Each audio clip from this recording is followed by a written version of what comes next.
Ами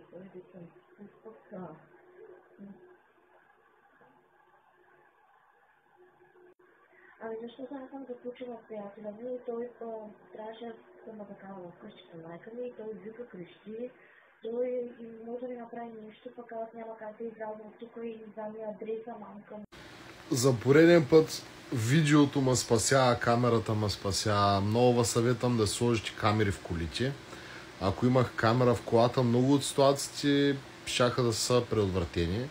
Да сложите камери вкъщи, вътре във всяка една стая, да сложите камери отвънка, на сградата или на апартамента и винаги да носите зареден смартфон, даже едва е препоръчително, а аудио, нали, телефонни разговори, да може да записвате с другия телефон с камерата или на единия му падне батерията, нещо стане, втора камера да имате в джоба си.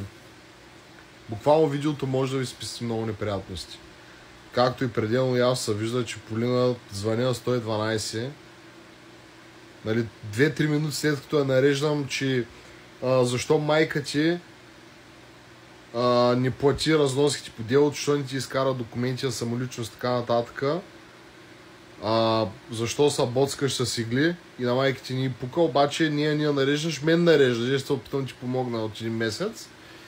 И тя така почва, говори сама нещо, не мога да разбера какво точно, говори сама нещо, ми се заканва, хилиса е така хилиса, като невменяема.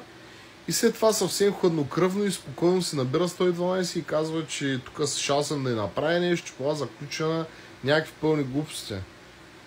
И да, и защото съм е нарекал такава. И утре или други ден ще дойде пак да ми чука на вратата. Хора, слагайте си камери.